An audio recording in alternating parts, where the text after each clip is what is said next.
Let's check in with the comic book industry, one of my favorite subjects. The reason that I started doing YouTube in the first place, way back when I did start. Got a couple of funny things making the rounds on the internet, and I wanted to start off with this. IDW Publishing loses $200,000 in a quarter. IDW is in bad shape. I almost wonder if they're going to shut down in the next couple of years. I think they will be the first comic book company to fold. It's only a matter of time. They have a penny stock now. No one's really investing any money into them. And why would they?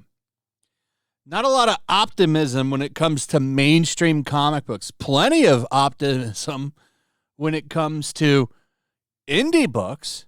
Of course, Eric July enjoying another successful run. He's at well over $1 million. He's on his way to $2 million now in total sales. I mean, look at how many comics he's sold right here. For an indie book, that's really good. Really good. And of course, no media is covering this except for maybe friendly media like Bounding Into Comics or Cosmic Book News.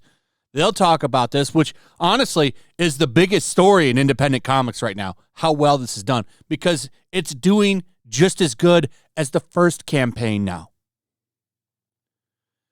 I mean, no matter what it does, over $1 million in total sales, that's amazing. He's making more money than Keanu Reeves did on Berserk. That should tell you Eric July is doing better than Keanu Reeves in comics. But it's still, I mean, that's a big name, and he's beating him. I think it's worth pointing out. I got nothing against Keanu Reeves. I like Keanu Reeves. Seems like one of the real ones in Hollywood. But it's just the point I want to make that, you know, they bring in these big-name people, and they sell books, but someone that has an established fan base that likes comics, they buy your stuff. And I mean, he deserves it. He's doing well. I think what he's doing is very ambitious, and I look forward to this book and the ones coming out after it. But when we take a look at his art, I mean, look at this art.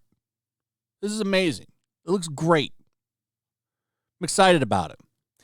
But then we take a look at what Marvel is selling. This is from a Marvel comic book. And to be fair, this is not new. I guess this comic came out around the Marvel Now initiative, which is when Marvel really decided they were going to put their heads in the toilet and flush it over and over again. But look at this art. This is a mainstream comic book. This is from Marvel Comics. And then look at what Eric July puts out. I think it's pretty crazy when, you know, the indies are blowing away the main two. It used to be different, but the main stuff is just shit. By the way, this isn't much better than the current stuff either. There's a lot of turds in the mainstream comics still to this day. I'm not exactly sure when this came out, but it's not getting much better. Let's go over to DC Comics. Too bad 89,000 likes doesn't translate to sales, by the way. This is what I find funny about this stuff. They put this shit out, and no one buys it, but it gets traction on Twitter, and that doesn't make it popular at all. No one will go out and buy this comic because it got 89,000 likes. Nobody will go buy it. Something going on with Constantine here. I'm not sure what this is from. I'm not sure when this came out. DC, not immune to the same bullshit that Marvel does, but apparently this is a trans character or non-binary character or something. I don't know. But they gave this person a new name, and this is, I'm guessing, just from the context of these 4 panels, the character having dinner with family, and this person changed their name, and that's commonly called, the old one is commonly called a dead name. So to own the chuds, they censored the dead name in comics so that people can't use it. And this is apparently really from the comic. Because I guess the feelings of a fake character matter. But this is just shit on Twitter. How are comics really doing? Well, let's take a look. This is from Bleeding Cool. garbage website. Supposedly one of the bigger names in comic book news. They refuse to cover Eric July, by the way, unless he were to have a scandal or something. Then they'd write about it. But successful news from Eric July, they won't touch it. It's to show you how garbage these outlets really are. But this, I thought, was pretty telling. So this is an interview from a small comic book store owner. I'm not sure if they named the store. Here's a photo from the store, I guess, but there's some interesting stuff in here that I wanted to go over. So this is from Rob Lombardi, and he interviews a comic book store owner, and this is what he had to say. Currently, the state of my comic store is good. Some great things are going on in store, and some things I would like to see improvements on, and some things I will flat out say, why do people come up with such bad ideas? You want to know why his comic store is doing good? Back issues. Something a lot of us that talk about this kind of stuff and comment and give commentary on the comic book industry have been saying for years. Back issues are what sell. Comic book shops that focus on back issues and manga and graphic novels do okay. And this really does kind of back that up. And he says it right here. Back issues are red hot sellers. People want to buy comics, obviously. Look at Isom. People want to buy comics. I bought an Amazing Spider-Man collection from the 70s and 80s a few weeks ago. Great stuff. And those are flying out the door almost as fast as I can get them priced.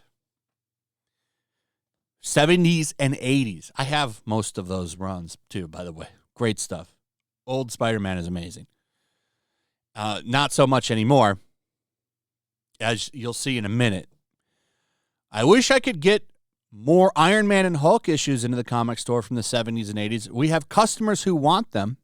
They move on in a hurry, and if I manage to get, they move on in a hurry if and when I manage to get more in. So Spider-Man, Hulk, Iron Man, all of these old back issue runs are selling. People want those.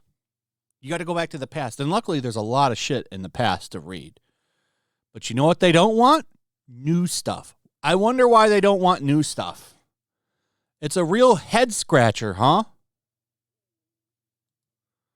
New comic sales here in the store are increasingly slowing down. The recent death of Miss Marvel and Amazing Spider-Man was not a big deal at the store. A few people picked it up just for the death, though not many. I over-ordered it. That's a big thing. That was supposed to be the great big event that everybody wanted and didn't sell. No wonder it didn't sell when a week later there was a comic book cover of Tony Stark and Emma Frost getting married and Miss Marvel was in the background. That book comes out in September. And then to go along with what he said about Hulk and Iron Man, the latest issues of Iron Man and Hulk are low sellers. The characters have fans, but few are interested in their latest adventures. Well, I mean, how many years can you read bad books before you stop reading them? Marvel has some odd marketing strategies. Avengers, the main title, did not sell well. So what did Marvel do? They come out with as many spin-offs, and people are confused. With so many spin-offs, people are confused. Avengers Beyond, Avengers War Across Time, Avengers All Out War, Avengers Forever. That's a really good point, actually. Which is the main series?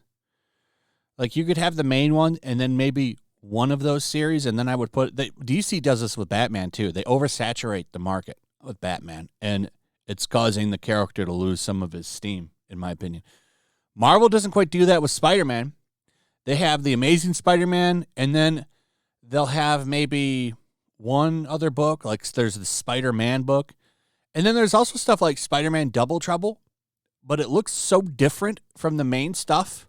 Like, it's obvious what it is. Like, it's like a book for kids. That's the kind of the point of it, even though kids probably aren't even buying it.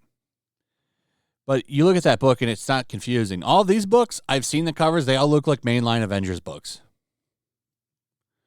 Green Lantern Hal Jordan is back. DC even had promotional rings for the first issue. People who did buy the first issue were surprised about the rings when we gave them out. Green Lantern did not have a stunning return here. The renumbering of first issues has had fewer and fewer returns for sales over time and is not boosting sales numbers nearly as much as in years past. People are finally starting to wise up to that because that's what they always do. So Captain Marvel just got canceled recently. Right, we had the 50th issue. They canceled the run. And then they're going to reboot it with another #1. That's a desperate attempt to get the book back up in sales numbers because that book fell down the charts. And when it comes out, it'll sell well, and then it'll fall off the charts again. They do this to boost sales numbers. Exactly what the person is saying here. But this is all funny to me, considering, we now have comic book shop owners talking about it on these websites. Red hot sellers are back issues. So if you want to start a comic book shop, easy. Buy back issues. People will love you for it. And sell magic cards, as pointed out here by the shop owner. So, I don't see this changing anytime soon. Nobody wants this kind of artwork. Nobody wants this kind of story. They are actively trying to make shit like this to do well on social media, but the problem is social media are a bunch of weirdos that don't make up the normal world. All these people on here that, go crazy over social justice issues, they don't actually buy comics. In fact, if they do even read them, they pirate them. The sales don't lie. So what are people doing? They're going back to the past, or they're grabbing independent stuff, as seen here. Anyway, that's pretty much it. Let me know what you guys think about all this. I'd like to hear from you. Also, if you would, please like, subscribe, share the video. Make sure you're still subscribed. Hit that notification bell. Check out my Rumble and Locals, and I'll see you on the next one. Peace. Make sure to check out my Locals. There's a link in the description. It's a fun community that I'm trying to build over here.